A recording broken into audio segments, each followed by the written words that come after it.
Alright, so I'm being a little mindful of my position here. Dog's kind of had this guy hemmed up in the front yard, unfortunately. I don't know why he was messing around my front yard and where he was navigating from or to, but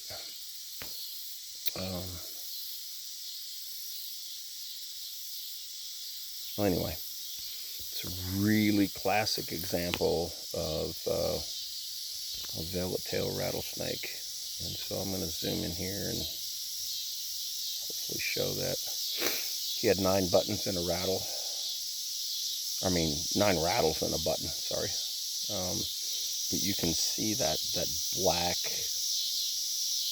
end to his tail, which is indicative of the velvet tail, or at least the ones I'm used to. And then that more of a, I don't know, a segmented stripe, I guess, across his body,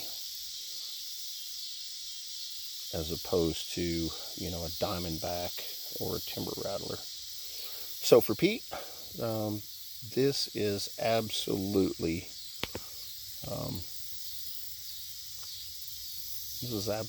what a velvet tail looks like, at least in South Washington County, North Crawford County. You can see the looks a little different on camera, but it's kind of a tan, brown, burnt orange stripe down the middle of his back.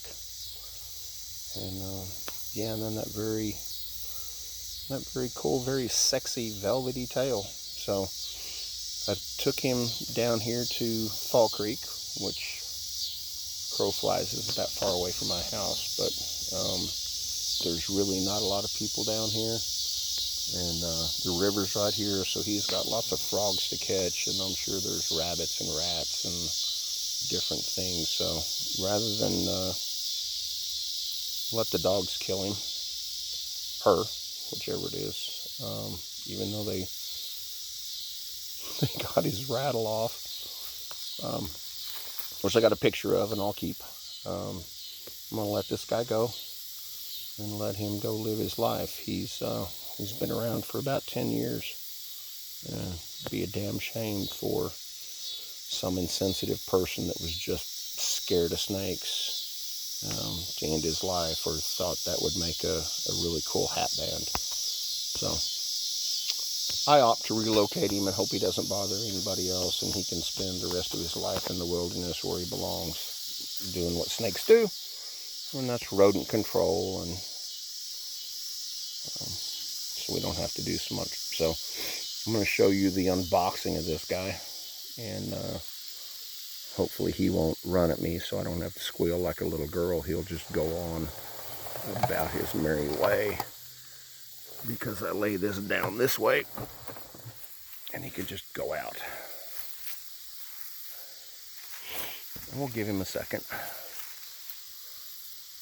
to see that I'm not a threat.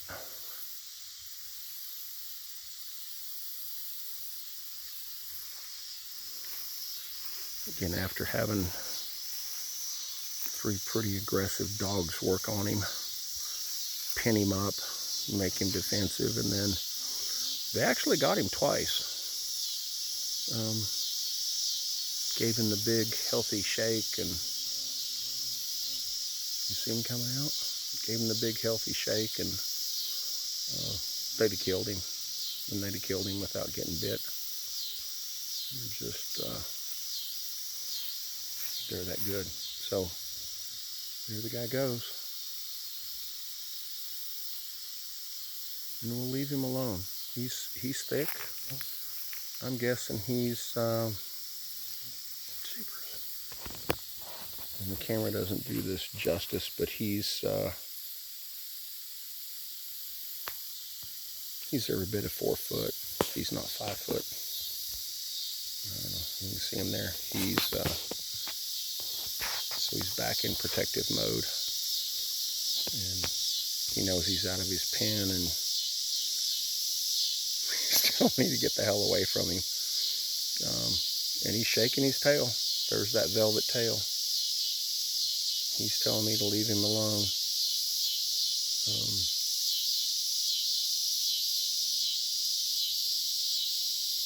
He's pretty impressive. I haven't seen a velvet tail this size in quite a long time. I got him in that silly tub with a couple of fiberglass electric fence posts that I use on the farm, and just he was already defensive. He was just like this in the front yard because the dogs had him pinned, and just picked him up coil by coil and put him in this big tub that he would have to fight really hard to get out of.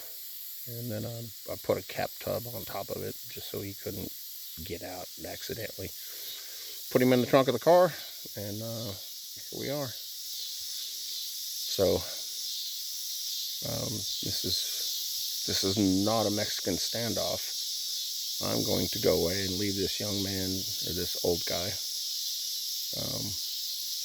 to go on about his life.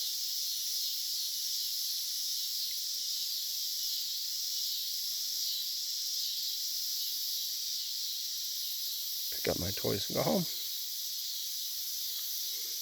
So, happy life without your rattlesnake. Sorry.